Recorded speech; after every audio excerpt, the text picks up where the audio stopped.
Hey guys, it's Mitch. How's it going?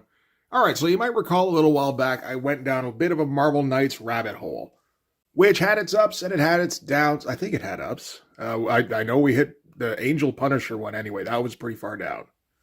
But now it's time to take a look at the flagship title for that particular little studio. We're looking at Daredevil #1 by Joe Quesada and Kevin Smith. Yes, that Kevin Smith.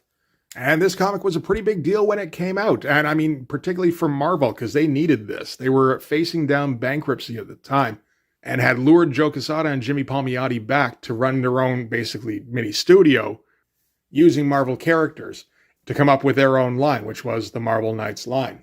And for this particular issue, they managed to secure Kevin Smith of Mallrats and Chasing Amy fame. I suppose Clerks fame, too. Probably more Clerks, actually, thinking about it. And that seemed like some kind of big coup at the time. You know, getting like Hollywood people to write comic book scripts. That can't go wrong, except that they're kind of different disciplines. And we're going to see some examples of that over the course of this book.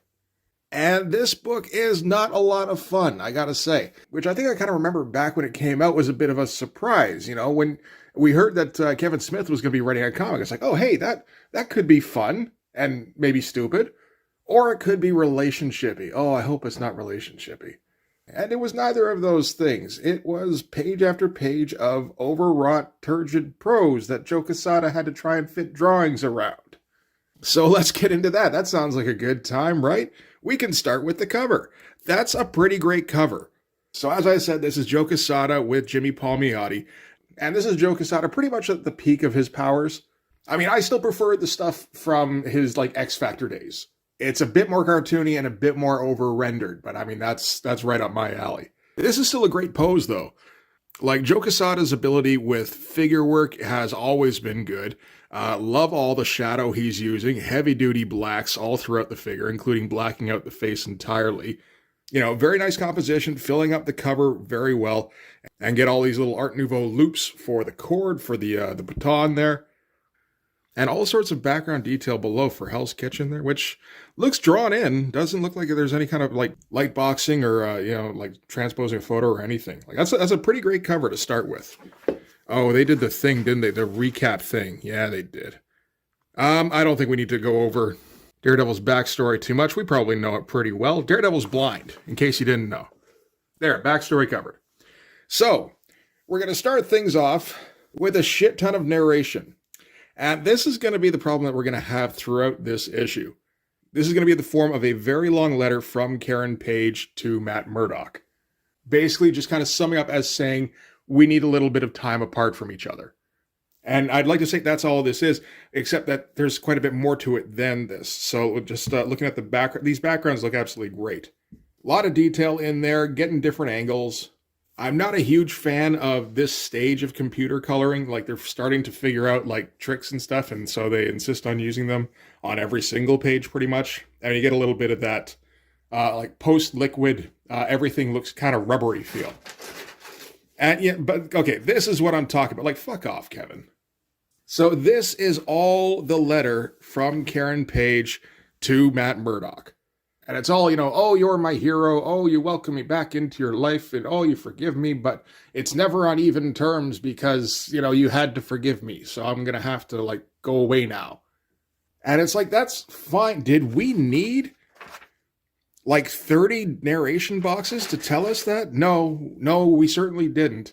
What you could have done, since, comics is a visual medium, is you could have had a sequence of panels where Matt is alone in his apartment and, maybe make him small in the composition and emphasize the fact that he's all alone in the room. He's like sitting on the edge of his bed, maybe. He's got like a sheet of paper from the letter in his hand with others scattered at his feet. And you maybe show like snippets of this lengthy letter and little boxes here and there where you isolate keywords or key phrases and then end with "Love, Karen." That could have also produced the desired effect without leaving the reader feeling like he's been slapped in the face by a thesaurus. Now, that being said, this is just page 2. We're not using this as proof of anything just yet. This could just be like an early lapse into self-indulgence by an overexcited writer who's finally getting to work on a project he's wanted to work on for a long time. I would get that. So we'll just keep this in mind for the moment, but we're not going to make any judgments just yet. We're going to move on. So anyway, from the letter from Karen, We're going to cut to a maternity ward in New York where a nurse checks in on some babies and something happens. And she goes, "Aye," and we get maybe something approaching a blood splatter. Cool page setup, like cool panel progression here. And then you just get like Dore in the background by the looks of it.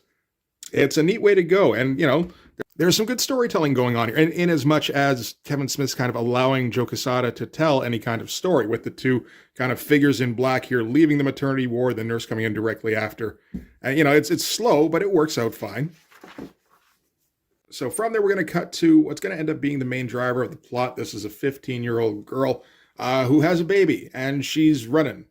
And she's getting chased down by a car here. And that's about it, but we're going to get all sorts of description about, how she skipped gym class as often as she could when she was back in school, and now she's kind of wishing she didn't. Which is, again, okay, but, it certainly doesn't have any kind of pace to it. The thing is, when each of these panels has a corresponding wordy narration box, you don't get swept along with anything, which feels like, kind of what Joe Quesada is trying to do at least a little bit. If you saw this page without the narration, I think, it would move at least reasonably well. But when you have to stop on every panel to read just too much text, everything kind of slows to a crawl, and that's kind of this whole book. We do get a little bit of backstory here. She's a Catholic girl, which is, she's not going to be the only one in this. And when she went and told her parents about how she was pregnant, parents obviously disapproved. Didn't matter quite so much later when her parents were getting beheaded. Problem solved, I guess. And now she just running. And I guess at one point she runs past the church, or we just transition to the church. No, I think, yeah, she's running past that church. Okay, good stuff. And so we're going to transition inside the church where Matt is giving confession. And that is another thing in this, is that we're going to get a whole lot of heavy-duty Catholicism, which makes sense. Kevin Smith was raised Catholic, so that's, something he can relate to with the character, so that's the connection he's going to use. Which, again, is fine, but the Catholicism is going to weigh into this, pretty heavy. It doesn't present it as though, Catholicism is the way everything should be, at least. But it still feels like this is an aspect of this character that I understand, so I'm going to speak on this at length. And, myself, when I was reading this, just earlier tonight, and also when I was reading this when I was 20, I am not that interested in Catholicism, so that's kind of a switch-off point for me. If you're going to use that as an element to inform the character, that's perfect. That's what you should do. But, you never want to start reading a comic and feel like you're getting an earful about the writer's hobby horse, which, this is a bit more than that, but it does still have that same kind of feeling. So it's just been a long time since Matt's given confession, and he's, about to get into it when he hears a couple of heartbeats off in the distance, and that's that girl with the baby running past. And then he can also hear that car that's chasing them down. So, when he tells the priest, "I'm having trouble with my love life," and the priest starts just kind of spouting off, Matt can't exactly stick around and listen to that. He's got to go change into his Daredevil duds. And, the art throughout this so far has all been very nice, but again, there's more than a couple of times where you have to peek around narration boxes to find it. And it feels like it's not the focus of the book, which, it's Joe Quesada coming back to Marvel. It kind of should be. At the very least, it should be half and half. Oh, but we're going to get a big double-page splash now. As the priest says, it requires a leap of faith. And yeah, this is, at least this is what we were kind of hoping for from this book, I think. Gigantic figure of Daredevil, all sorts of great shadow in the figure, all sorts of Art Nouveau designs in the background. That's, kind of standard for Joe Quesada. It feels like Joe Quesada understands the proportion properly, where Daredevil's supposed to be leaner than, your average superhero, more in the Spider-Man mold. Again, I do kind of miss the old days where he would over-render. At this point, Joe Quesada feels like he's more focused on slickness. And that probably works on a monthly schedule better and everything. It's just, I don't enjoy it quite as much. And we can kind of pause for a second and take stock of where we've gotten so far. So far I would say this hasn't entirely played out ideally. We've had a few overly wordy sections and, that big block of text at the beginning. And so now we've finally gotten to the big spread for the opening credits, essentially. So this is the spread for pages 8 and 9, which isn't ideal. You probably want this on pages maybe 4 and 5. I would say maybe 6 and 7 at the latest. 8 and 9 is kind of long. But, Kevin Smith, again, he's coming to comics for the first time. He's got some big ideas for where he wants this story to go. Maybe he felt like he needed a little bit of extra time for setup. And that's allowable. So as long as he proceeds, I'd say keeping things interesting or exciting, one of the two, then that's fine, and we just had a rocky start. But is that the way things are going to proceed? Not really, no. Not so much. So to give you a taste of Kevin Smith dialogue in 1998, here we go. This is from Daredevil's point of view when he goes, "The arrogance of John Q, average criminal thug, never ceases to amaze me. Don't these people read the papers or watch the news or even trade stories in a seedy bar somewhere? How is it they're never apprised of the fact that the kitchen is under my protection?" So he's chasing down the car that is chasing down the girl with the baby, and I assume lands on the roof, punches through the windshield. Says the costume is lined with a meticulously woven micro-mesh steel fiber. God bless Reed Richards. The hydrant falls under the billion-a-year insurance policy the city took out for metahuman damages. I brokered the deal last month. Fee less. More of that Catholic guilt the Padre was talking about. But, this just kind of has a tendency to slow everything down. This is theoretically a pretty fast-paced sequence, but you can't get through it with any real quickness because you have to stop and read all of the kind of pointless narration, really. We needed to hear about how the hydrant falls under the city's insurance policy for metahuman damages. In the right context, that's an interesting little factoid, but I don't think now is that context. Here we go. The adrenaline rush subsides once the threat is neutralized, and I'm back to square one, battling back that aching sense of morose solitude I woke up with. I thought a visit to church might alleviate it, like when I was a kid, and I'd obsess over, "No, stay focused on the task at hand." Yes, Kevin, stay focused on the task at hand. First, clean up the mess. One out cold and subdued enough to leave in the hands of New York's finest gives me a moment to concentrate on the object of their pursuit and find out why she was in such high demand. So now I think we can kind of get an idea of where this story is going to go. There's an old saying in probably movies, you could also use it in comics, which is show, don't tell. Basically, it means don't tell the audience something that they can figure out for themselves. Credit them with the intelligence that they can take the story at face value and puzzle out anything that you've kind of left on the wayside or just kind of peeking in on the periphery. That goes doubly for comics, in my opinion, because what you've also got to do is take into account that the artist plays a major factor in the storytelling role. And that's something that I don't think Kevin Smith has taken into account in this comic. And it's easy to understand why. Because, Kevin Smith doesn't come from writing comics. He's never written one before, as far as I know. He might have written the odd, short little snippet here and there as sort of a goof. But he's never tried to, do a full-on professional multi-issue storyline. And what it feels like he's trying to do is that he's trying to convince us that he's good enough at this job to do it. This is sort of a classic pitfall for neophyte writers. It's one we saw Joe Quesada and Jimmy Palmiotti fall into back on Ash #1, where they over-explain and they over-describe to the point where it feels like they're trying to convince you that, no, I am a professional writer. Look how many words I'm using. Look how many syllables per word. Some non-writer couldn't pull this shit off.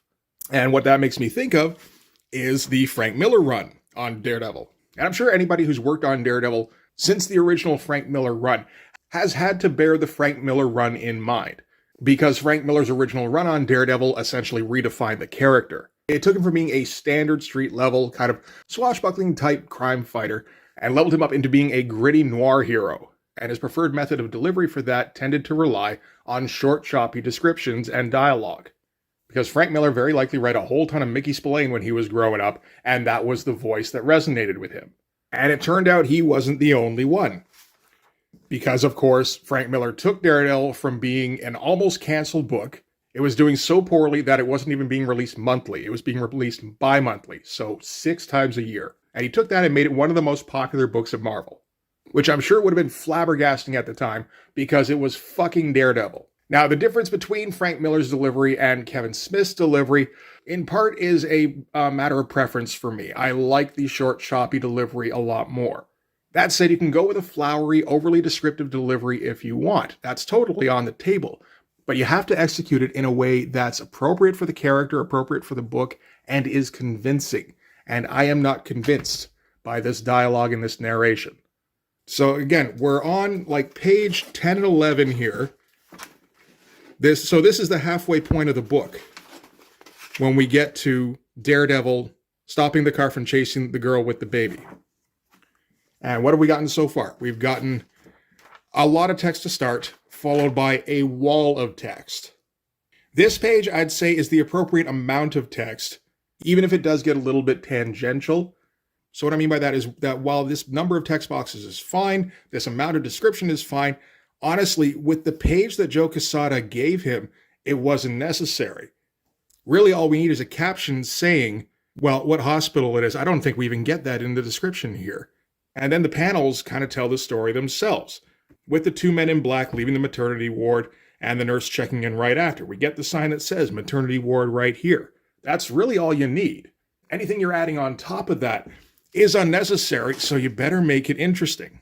This page here, where theoretically we should be getting invested in this girl's plight, whatever it is, whatever little bit of plot Kevin Smith wants to leak out here. But he doesn't leak out any. Instead, he gives us description about how the girl used to skip gym class, and he goes into way too much detail about that because he figures that this is relatable detail. It's just unnecessary. You know, you got a 15-year-old girl running down the street getting chased by a car, and you're talking about gym class. I think there's more immediate things you could be talking about.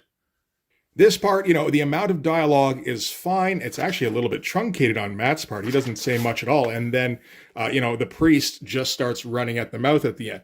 That could be fine. That could just be down to a wordy priest. On its own, this sequence is fine. But in context, it does end up being just another wall of words. Like, there's a lot of bar to entry to this comic. You know, if you're not getting into this voice right off the bat, then it gets tiresome real quick. Finally, we get to this sequence here, which again should be like a fast-paced action sequence. But Kevin Smith doesn't know how to let it be that because he weighs down every panel with multiple text boxes, and it's irrelevant information. If you want to put in text boxes in an action sequence, that's fine. If you want to put in an interior monologue, absolutely okay. But you have to make the information relevant. You have to make things interesting. And it's pretty clear what it comes down to, I think. It's just that Kevin Smith isn't experienced in comics. Comics is its own language. It's more than just the writer writes words, the artist draws pictures, and then you throw them together in a Calvin and Hobbes transmogrification machine, and out comes comics. It is its own language that requires learned fluency, and Kevin Smith isn't fluent just yet. It's like a second language to him. So he's relying on the parts of the language that look similar. So narration, I know what that looks like. Dialogue, I know what that looks like. I can go heavy on those. Long-ass monologue from a female character in a Chasing Amy style. I know that backwards and forwards. And meanwhile, Joe Quesada's over here trying to fit in drawings around all this shit. You know, you look at Daredevil here. This is a pretty good shot of Daredevil. Like, the pose is fun. The figure looks good. He's having to duck incoming caption boxes at every turn. So that's my mindset going forward. So getting back to this sequence here, what it boils down to is that the girl managed to escape in all the hullabaloo here. And Daredevil's pissed off now because with no girl to give testimony as to why people were chasing her, there's no reason for Daredevil to punch a hole in a windshield and injure a driver and his passenger who, as far as anybody knows, wasn't doing anything wrong. And we're not going to get much more fun out of this book. That was like one of the two sequences, I think, where Daredevil's in costume doing Daredevil things. And that was pretty short. Which means, again, that we're not going to be having a whole lot of fun in these because whenever Matt Murdock's out of costume, Kevin Smith's going to stick him in a chair and get him to start getting wordy. So now he's all, he's just moping about Karen leaving and he's looking at his... Well, okay, not looking at. He's got his phone in front of him with Natasha, Black Widow's number on it, which he's telling himself, I only have that for her Shield contacts, but she is an ex-girlfriend. That's not exactly honest to have that like right in front of me every day. And he picks up the phone to call her, and at that moment, that's when Foggy busts in with a new client here. And while she's yammering around about her divorce settlement, Matt hears those heartbeats again. And has to quickly leave her so he can go check outside. But he's managed to lose her in the bustle here, although she appears to be right there. And, this art's all pretty great. It's not drawing anything fun. I'm not very fond of Joe Quesada's version of Matt Murdock, I gotta say. I'm not sure what it is. Part of it, I think, is the 1998 haircut. You see somebody walking around with one of those, they're just not going to be likable, off the get-go. Okay, from there, we're going to cut to, the two drivers of the car that got assaulted by Daredevil. And they're speaking with their boss. They're reporting about their failure. Boss isn't happy with their failure and dismisses them. While they're taking the elevator down, the elevator fills up with water and they end up drowning on the way down. That's a little bit different. That's all right. But, we're taking our time revealing whatever this shadowy organization is and why they want girl with baby. Okay, cut to the other bit with actual Daredevil in it. So this is just kind of Daredevil doing his usual thing where he's out on patrol. His primary focus is looking for the girl with the baby. Or, if he can, to find Karen, that would be good too. He doesn't find either of those, though. Just manages to find a rapist in an alley and incapacitates him a little bit harshly for Daredevil, I guess. Oh, maybe not, actually. I guess Frank Miller kind of set the bar a little bit higher than usual for violence. And Joe Quesada's going to draw a couple of nice-looking pages with some nice figures, a lot of shadow going on. Great-looking stuff, like nice-looking backgrounds here for silhouettes. No dialogue, he just busts the guy's shoulder and walks away. And that's kind of it. And Kevin Smith is going to fill up every space he can with inner monologue. Some of it is relevant, I suppose. This is a number 1, so he does put in the part about how, Daredevil got blinded, but its other senses became more acute. That's never a bad idea, particularly in a number 1. Although I assume that was also included in the recap stuff at the beginning. I would hope so. Otherwise, why the fuck is it here? But, you got a scene that could be kind of fun or could be moody or, determined or something. And it's just kind of rambly. Because that's kind of the mood that Kevin Smith seems to be in on this book. It feels sometimes like Kevin Smith is just kind of writing a journal to himself. We're getting endless character notes about Matt Murdock. And, we don't really necessarily need that, but we're paying Kevin Smith to write. Oh, shit, he wrote a lot. I guess that's good. Cutting back to that girl huddled in an alley with her baby, and she sees a vision of Dore again, or, something close to Dore anyway. And then we're cutting out again. All right. At least we got through that quick, I guess. All right, back to Matt and Foggy, and they're discussing that woman's case from when she came in earlier. Apparently, Foggy's kind of fallen for the client. Even though I think he's engaged at this point, so maybe they're setting up a thing with, more moral choices later down the line. That doesn't seem unlikely. And in the middle of the discussion here, again, he hears those heartbeats, and they're very close. And it turns out the girl is right outside of the office door here. Man, they upgraded to a pretty nice-looking office here, I guess, eh? I mean, kind of stands to reason Joe Quesada's drawing this thing. He's going to get in as much filigree as he can. Still, I mean, it does kind of, it feels like it goes against the general character of Daredevil around this time. I wasn't keeping up with Daredevil in the mid to late 90s. So I'm not sure what kind of state the business was in. But, the standard Daredevil thing is that they run out of, a shitty little office somewhere. Or, even like a modest office somewhere. Kind of gets across that sense like they're in it to help people. You assume they do a lot of pro bono work. That they work at very reduced fees, something like that. When they've got this, luxurious office here, you get the feeling they're not really there as much for the common people. I don't know. Maybe that was part of the deal with Daredevil at this time, where he's getting just more corporate. But they don't mention that at all, and I'm pretty sure Kevin Smith would, if that was something that he was taking into account specifically. So this feels like it's just kind of Joe Quesada having fun with it, and maybe not thinking too much about the context. So anyway, yeah, girl with a baby at his doorstep. So he's going to quickly usher Foggy out so that he can have a discussion with her. And it's a bit of a discussion here. Well, actually, there's not that much talking going on. It's mostly inside Matt's head. So we've got us an immaculate conception here. So, Kevin Smith's first comic work where he's going to, introduce Catholicism as a major part of Matt's, faith, his personality, all of that. And he goes straight to immaculate conception. So Matt's asking her, what exactly she wants him to do. Do you want me to, if you testify, then I can go after the thugs who are chasing you down. Is that what you're looking for? And she's like, well, no, I need you to help protect my baby. And he's like, well, I mean, I can give you legal protection if that's what you mean. And she's like, no, I need Daredevil protection. Angels told me about you, man. So she's talking about the angels, and she's very, very heavy into the religious stuff, as you would imagine a girl who had been brought up Catholic and then experienced immaculate conception might be. And then she just kind of shoves her baby off on Daredevil and kisses him on the cheek and just kind of fucks off. And Matt's kind of frozen for a second, then looks up, but by the time he gets out into the hallway, she's already gone. And they do allude to the baby is going to be the next savior. I'm pretty sure a lot of that turns out to be just some kind of super plot or something. I'm not 100% for sure. Might be cults involved or something, but I don't think that's the way it's going to go. You know, everything ended up looking very nice. You know, we got a really nice splash here to end on with the shadow of Daredevil going on the wall here. Although a lot of the shadow here, again, is being taken care of by the colorist. You didn't really need to do that, guys. Yeah. Oh, and that's it. So that is Daredevil #1. So yeah, that is an unsatisfying read, I would say. I thought I had this when I was a kid. I guess I didn't. I must have had like issue 2 or 3, whichever one Karen dies in.